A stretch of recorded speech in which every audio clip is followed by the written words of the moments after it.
Hello, everybody.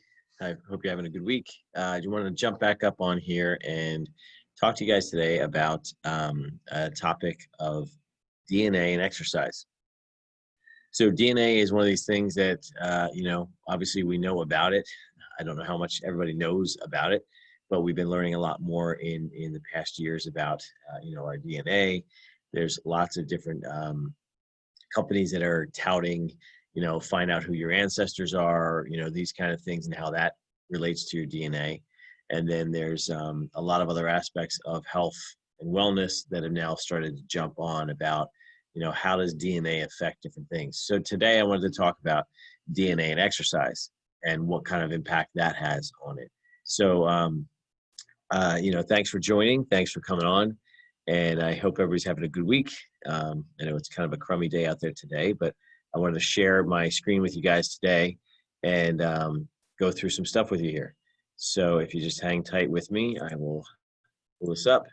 So again, those of you who have been joining, I appreciate you jumping in and seeing these videos and trying to see what everything's going on here. So as I go through this today, I just want to share with you some information again about, exactly, just some components about DNA. I'm not going to go into a huge science class here or anything. And again, I'm not an authority on DNA. I'm going to share with you the knowledge that I was able to find and how that might be able to help you guys. And just to, again, explain to those of you watching, I am a physical therapist. I own a physical therapy practice in Newtown. That's my job. Health and wellness has become more of a passion for me in recent years.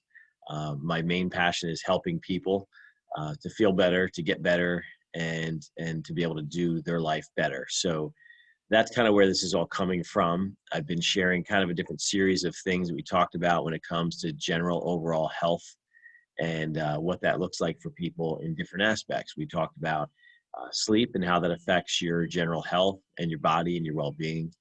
We talked about hydration and how important that is and a component that relates to our overall health as well.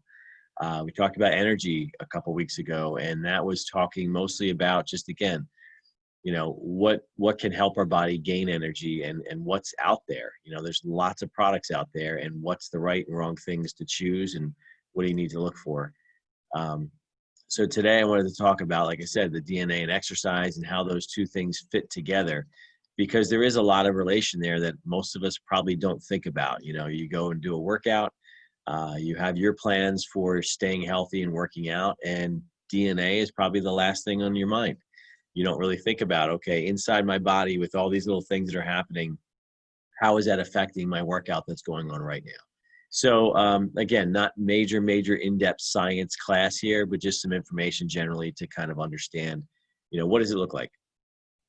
So again, like I mentioned before, our areas of health and nutrition that we've talked about were basically hydration, sleep, energy, physical activity, weight loss and management, and nutrition.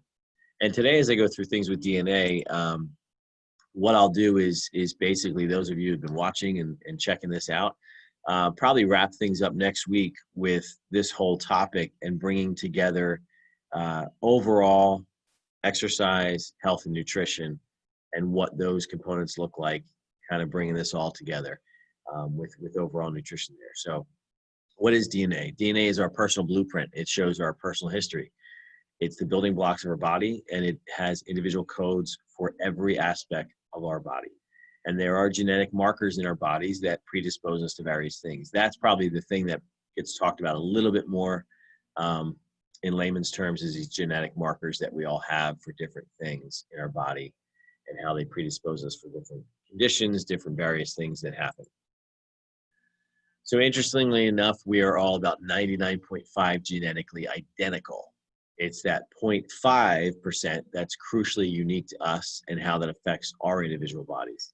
So genetics and environmental factors will affect how we react to what we're dealt with. They can drastically change and modify how we exercise, what we eat, and how we modify lifestyle. So they do have an important factor in there. DNA and exercise again. So chronic illness has now surpassed infectious disease as the top killer. Now, when I say that, I am not making light of anything that's happening currently, and it's kind of interesting that we're talking about a topic of infectious disease here with this corona pandemic. So Obviously, there are things like that and other infectious diseases that are out there that have really taken a lot of lives. What this is saying is that chronic illness, and these are things like, diabetes, heart conditions, cardiac conditions, these are all things that have really been the top killer of us for many years. Cardiac disease has been a top killer for a long, long time. So now these chronic illnesses and how the environment affects our DNA coding is really what I'm trying to point out here, is that now they are a much bigger threat to us than some infectious diseases that are out there. And what can have an impact on that? Environment can. Artificial ingredients and chemicals can lead to this. The average American uses 25 gallons of toxic chemicals in their home every year. So that's a pretty staggering stat right there. And where does that come from? Well, we'll talk a little bit about that, because toxic chemicals that we ingest, that we're around, are actually more common than you realize. And again, anything that's toxic to our body is affecting different areas of our health and wellness, and is affecting all the way down to our DNA and how that's wiring things. So our blood, there's blood and cardiovascular toxicity, there's immunotoxicity, there's neurotoxicity, there's basically almost every organ can have a toxicity to it and affect you in a different way based on what that organ's responsibility and purpose is. So that's why each of these organs that we have, each of these body systems that we have, can develop their own toxicity based on what's coming into our body from the environment. Our genes plus our environment equals our genetic expression. So again, the environment, what does that include? That includes the toxins. Unfortunately, they're in more things than you realize. Makeup that most of you women use has toxins in it. And again, these can be things that are just artificial, and that's what becomes a toxin to our body. And when you think about labels, again, we've talked about this before, labels are very important, and we don't really spend a whole lot of time generally. There's a lot of people that are very, very focused on labels, but a lot of us don't even think about it before we put something in our body, eat something, have something in our home. So all of these toxins can change how our genetic expression looks. Chemicals that we use in our home, foods that we eat, I just mentioned, they can all be considered toxins in our body. And then what happens is basically when our body recognizes a toxin, its response is to get rid of it. It needs to fight it off. And again, an artificial flavoring in a food is not a huge toxin versus, breathing in a chemical that has a lot more toxins in it. But if you keep adding that up over time, what is it doing to your body? So is it making me physically sick by breathing in a chemical toxin, versus is it making me overweight by having artificial toxins that are coming in from the food I eat and the choices I make for what I'm eating? So that's kind of where you're looking at this from, and understanding what does that do to our genetic expression. So how do we understand human genes? It's taken more than $2.7 billion to learn how to map the human genome, and it's taken about 15 years to do that. Now, thanks to all the science advances that we have, we can get this information in about 24 hours now, as far as what does our genes and our genetic makeup really look like. And that's why you're finding a lot of these different, DNA companies that are out there that are trying to find out, who are you related to? Take this swab test, take this blood test, take one of these simple tests, send it into us, and we'll tell you what it is, because they have the ability to do that now. It's much easier to get that information. So due to science, we now have a better understanding about our DNA because it has been mapped out. We can understand, and biogenetics and genetic engineering is, a huge industry. And I think now that, again, like many things in science, we have more knowledge and more technology to understand it. We're going to continue to study it more and more and more and figure out how can it help us. So it gives us greater insight into our cognitive function. It can help us identify susceptibility to diseases. It can also help industries becoming personalized with medicine and the area of pharmacogenetics, as far as, again, developing certain things based on DNA codes and genomes and what we know now about that. So nutrition and genetics, what impact can it have on our body, and how can we have a better understanding of our body and nutrition? So again, as I mentioned, if there's toxins in the food that we eat, what's that doing to our bodies? And if you think about, the home that you grew up in. We all grew up in different homes, different times, different lifestyles, um, but they all have an impact on us. And when we go down to, again, a nutrition component, there are certain things that we were conditioned to do, right? So if your household had a lot of healthy cooking, then that's what you're typically going to be conditioned to do. Now we can all fall off the wagon there, and you move out of the house, and all of a sudden you're in college or whatever else you do, and now all that healthy eating that you grew up with, maybe it goes out the window. But maybe it comes back around at some point because you were conditioned to that at a younger age and for many years. So if you grew up in a home where there was a lot of fatty cooking, a lot of oils, a lot of fats that were going into the food that was being cooked, it might have tasted amazing growing up.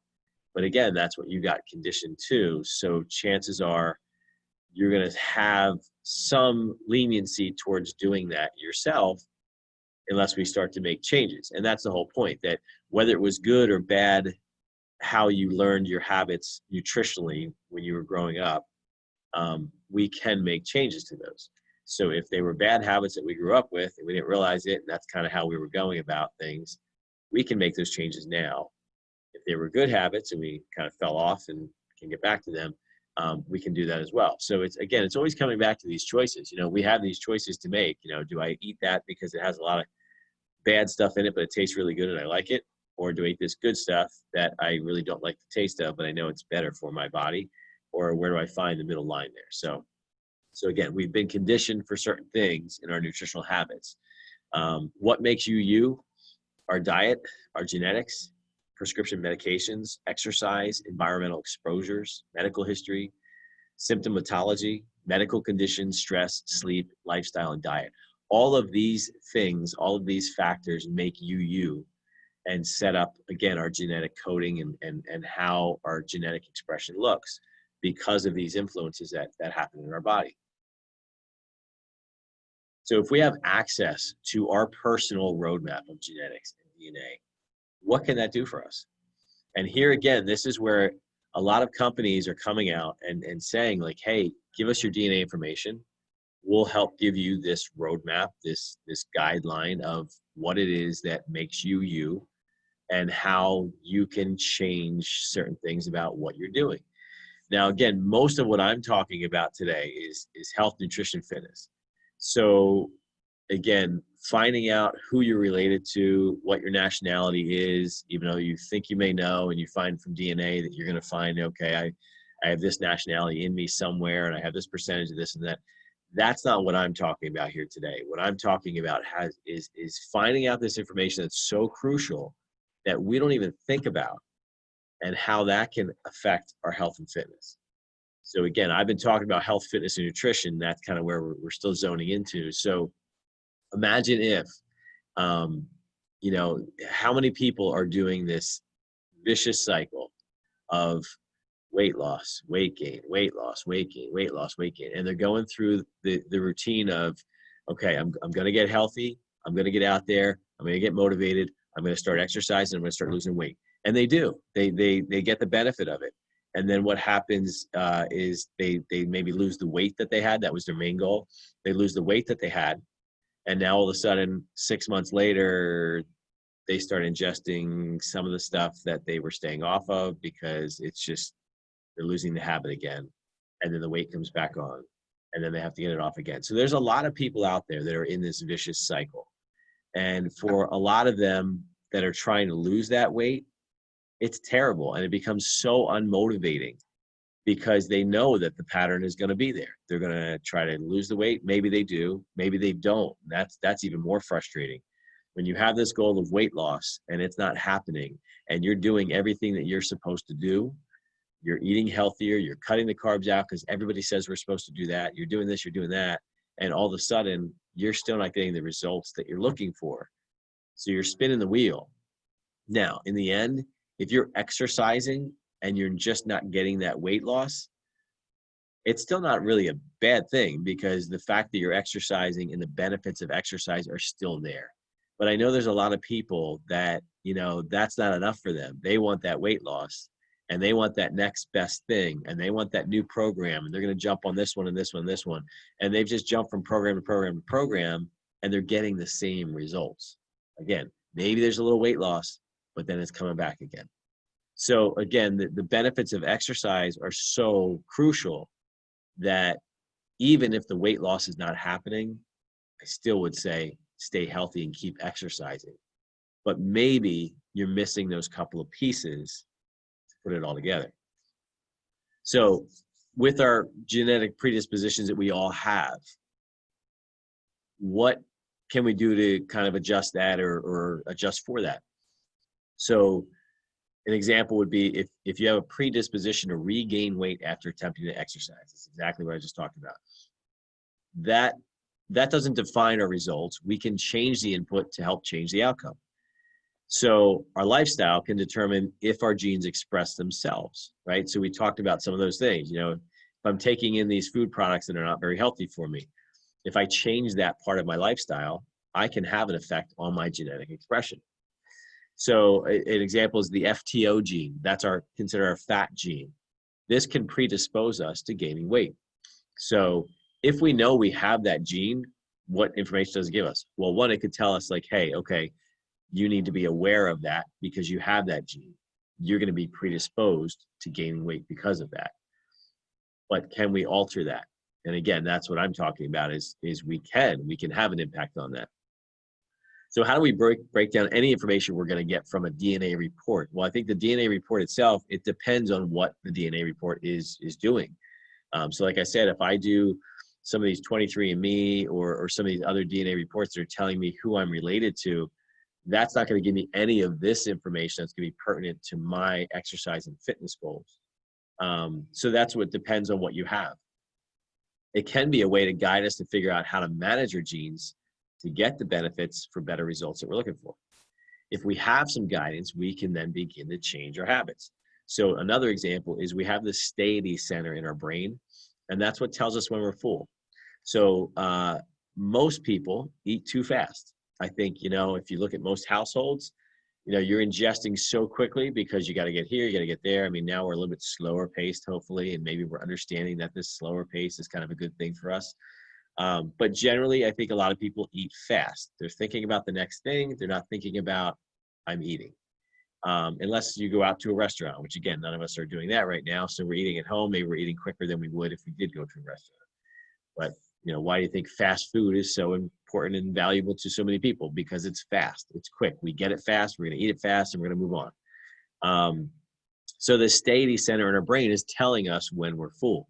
But because we eat too fast most of the time, we can't even understand when we actually are full because we don't give our body enough time to actually understand that. And again, this is a genetic thing because if we take a break, if we eat a little bit slower, if we maybe have a salad or something else to break up the meal into courses, use smaller plates, which again, I know a lot of people think of that one, and decrease the portions, our satiety center can actually operate the way it's supposed to and say, hey, wait a minute, you're actually full, even though you're still trying to eat more on your plate or eat more at the table or thinking you have to get this other part of the meal, but you're actually full. So just stop there and don't eat anymore. And if a lot of us paid attention more to that, that alone can give us better results. So what do we do? So technology and science has changed our availability to all this genetic information. The DNA test can give us information to learn how to improve fitness, health, nutrition, and help give us a roadmap for weight loss, fitness, and lifestyle goals. So again, that's what we've been really talking about is how can this DNA information help us in those aspects? So again, we've talked about in all these different sessions, like I said, we talked about hydrate, sleep, energy, nutrition, and we're going to dive more into the nutrition component next time I speak on this. And so we've kind of come up with the problem of certain things and then what are the solutions for it. So if we're trying to find a DNA program or a DNA test or something that can help us with our DNA individually to gain the goals of weight loss or exercise or nutrition, how do we go about that? So again, if we could gain things like our map to having that success or finding what our fitness and genetics report would look like, helping us find out the why for everything, having personalized vitamin programs to help supplement things that we're not getting in our diet or that our DNA does not help us get naturally. And then having a diet and lifestyle report, these things can be drastically changing to our outcomes then. So if we have information, we're going to have better outcomes. So again, the company that I've been working with is ID Life. They have a DNA test. It's a swab test. Now, again, why am I telling you this? I'm telling you this because I found some great information from a great company that has a great product to help you do this. So again, there's lots of companies out there that are starting to jump on the bandwagon of, hey, what if we took our DNA and we help people with fitness and health? And there's some programs that are doing a pretty good job of putting that together into a report form. I haven't seen all of them. I don't know exactly how they're breaking it down in the reports. So I chose to take this DNA test for myself. My wife took it as well. And it was interesting for me because, again, I found out certain pieces of information. And it was pieces of information that I didn't know was even available from a DNA report. It's the first one I've ever done. So I didn't know what was available there. So it was very interesting to find out some things. So for me personally, I found out a couple things. One is that I'm lactose intolerant. I had really no reason to think about that or worry about it or have any real symptoms from it. So finding that out, the one thing I did do though was I take a protein shake every morning, and that's pretty much my breakfast. And I had been using like 2% milk, like I've always drank. And I would have kind of this weird feeling in my stomach, and I was never a huge milk drinker until I started taking these protein shakes. So that upped the amount of milk that I was taking in. Ice cream every once in a while, not a huge need for that all the time. But so no other dairy products that I knew of really bothered me. And I wasn't sure whether I was just feeling something from the protein itself or from taking it quick in the morning or what it was, but it just always felt a little unsettling. So when I found this information out, I started changing to almond milk. And actually, I haven't had any of that same feeling at all. So that's primarily what I drink now. So did it bother me? It was a little irritating, but it wasn't a huge problem for me like some people who have a major lactose intolerance. But it was a piece of information that I found out, and I made a small adjustment.